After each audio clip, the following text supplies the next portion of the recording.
All right, Pat. Got to go live Good on this one. morning. Hey, I wrote a post about this earlier, but this is way too important to not do a little video about because a lot of people are making a big mistake out there with their storm damaged houses. And we've noticed a lot of folks are putting drywall back up. You know, people are starting to kind of get back into cleanup mode and getting things back to normal. Yeah, it's a big But problem. a lot of that drywall is going to get torn down. All that money, all that time is going to be wasted. I mean, we're seeing a lot of it out there, We're aren't we, seeing a Pat? lot, and I do understand it because people want to feel a sense of normalcy and getting back to their routine. I mean, the beaches are still in a very tragic situation out there, but they're trying to at least get their house in somewhat normal fashion. Yeah. But don't do it. Yeah, because we don't want you to waste all that time and money Yeah. and have to have it all get torn out later. And what it has to do with, it's actually twofold. The main thing is the 50% rule. There's a lot of bad information out there about the 50% rule, and we've got a whole nother video that explains it. And if you've got questions about it, just call us. We'll tell you anything you want to know. Yeah. We're not looking to sell your house. We're looking to help you because a lot of people are making big mistakes out there, and it's heartbreaking. I mean, It is very heartbreaking. some of these are our friends and neighbors, and I've never lived anywhere else. This is Yeah. this is it's my true. community. This is these are my friends and neighbors we're Yeah. talking about here. Yeah. So if you've got questions, let us know. If we don't know the answer, we'll point you in the right direction and get you the help that you need. But the bottom line is a lot of these houses are not going to meet the threshold for 50%, and all that drywall, all that stuff's going to have to be torn out later, and they're going to have to redo everything. So listen, guys, make sure you know what you're doing. Don't waste your time and money. There's electrical behind the drywall because let's say they go up 4 feet. There's a 4-foot measure because they had 3 or 4 feet of water in the property. So there they are, trying to get it done. But the electrical behind it now has been compromised with salt water. Yeah, it's been So submerged in water. It's been submerged. You can't just put the drywall back up and not have it be an issue. You really need to have an electrician out looking at it. There's a lot involved. Yeah, 'cause And we've seen what'll so much of happen it. when those wires and connections start corroding, Yeah. it can start a fire. Yep. And burn your house down. So this is really serious. I know, like, we all desperately want to get back to normal, and just I don't know how else to say it. I don't want to be a naysayer or anything because I know we all want to get back to normal. Yeah. But I don't want you wasting your time and money either. And we're seeing so much of it. And also, and this is kind of a controversial topic right now, is get permits. Oh, I was y'all. just going to talk about that. Because, look, I know it's a huge pain in the butt. Yeah. It is. But you need permits even to put the drywall up Yeah, because they need to do inspections along the way. So yeah, and I think a lot of people are they avoiding don't that. know that. Because, well, they don't want the inspections. Because, Right. we just desperately want to get back to normal. Yes. And have a place to live that's livable. Yeah. So, but here's the problem behind that. First of all, you're going to get caught. They know which houses got flooded. Yeah. And Now, all of them. All the houses. well, even the ones inland here, That's true. where we live, a lot of That's people got true. flooded Yes. because of street flooding. Right, that's true. So they know which houses got flooded, and then when it's time to sell your house, if the buyer has a good real estate agent, they're going to research your house and they're going to find out that permits were not pulled, and then you're going to have to get permits after the fact. And if you think it's a pain in the if I can say it, if you think it's a pain in the butt to get permits right now, getting a permit after the fact is like 10x that. And cha-ching, it's going to cost you a lot more money Yeah.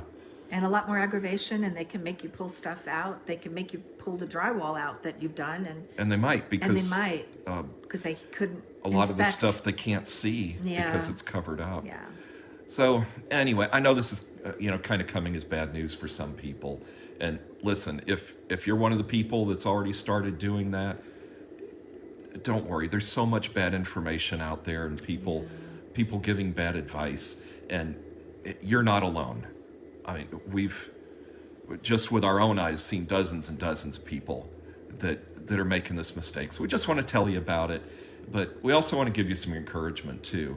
Look, we're all going to get through this. Yep. We're going to be fine. It's going to take a while, but one of the good things about tragedies like this is that it's really nice. We see so many neighbors working together, and people helping each other out.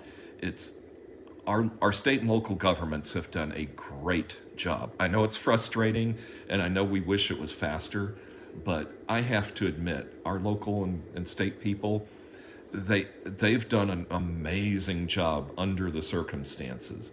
But you augment that with neighbors helping neighbors, and people. I know even just here in our little neighborhood, we went, because we have a truck and trailer, and us neighbors, we all got together and we went from house to house, and we all helped each other, and we got it all done, got all the debris out of here. Yeah. Because it may take months for the city to get around to getting all the debris out. So we're like, hey, we got truck and trailer, we got neighbors. Yeah, we'll just do it. Let's get it done. Yep. Our street's looking a lot better already. And likewise, some of our neighbors are older, like even older than us. And so, like young people that live in the neighborhood, they're out there with rakes. That's true. I mean, it's really heartwarming to see that, because when there's a disaster, it tends to bring out the best in people. And of course, in some of our other videos, we talked about where it can bring out the worst with people getting ripped off. But yeah, be careful of that. So we had friends, they texted the other day and said, can we talk about, what we're going to be doing in our house? And they're 39 feet above sea level, but they got flooding in their house because of just the infrastructure, the drainage, their street flooded. It all came happened in the all house. over town. They only had a few inches in their house, so they only went up, I don't know, a foot or whatever of drywall in their house. But they asked, do I still need to get a permit? And it's going to take 3 weeks to get the permit. It's not going to take that long. Go down to City of St. Petersburg. It's not going to take that long. Oh, I'm glad you brought that up. It's not going to take that long to do. Yes. Just be patient through the process. Go in yes, person. Oh, you have to go in person. Yeah, if you try and do it on the phone or anything, don't. Listen, just go in person. They are there to help you. They really are. They really want to help. Are. Look, and be patient with them, because these people are slammed. Yeah, they're inundated with work, permits. but they want to help. They do. I got to tell you, whenever I've been down to City Hall for, several different municipalities here, because we're realtors and we help people out in that way, but I haven't really seen anybody who didn't really want to help. As long as you walk in there, without an attitude. Well, yeah, if you walk in there with an attitude, you're going to leave my Brooklyn in New York. Yeah, because you're going to get the same thing back. Yeah, exactly. But get your permits. Yeah, get your I know permits. It's a slow process. Yeah. And again, I want to reiterate, if you're in there putting drywall back up and everything, and you're not real sure about the 50% rule, just ask us. We'll tell you anything you want to know. And if we don't know, we'll get you with somebody who does. Because a lot of these people we're seeing out there, they're going to be tearing all that drywall back out. Yep. And all that time and money is going to be wasted. And it's tragic. Because, we've gone through all this, and then to have that on top of it's just terrible, because there's so much bad advice out there. Hi, Amy. Hi, Amy. Thanks for watching. Good to see morning. you here. So again, if you got any questions, I just, I felt like this was so important. We had to get on here and go live, because we're seeing this happening, and it's I don't know. I guess I'm rambling on and on, aren't I? But anyway, just give us a call. My number is 813-220-4898 if you guys have any questions. And I'm 727-743-1740. Or just direct message us. All the stuff's down in our profile. We'll tell you anything you want to know. We really do want to help you, okay? Yep. All right, guys. All right, guys. So thank you so much for watching.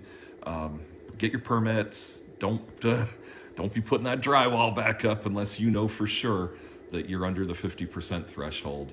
And ask us anything. Take care, guys. Thanks for Bye-bye. watching. And Bye. y'all keep smiling. We're going to get through this together. Thanks, guys. All right. Bye-bye.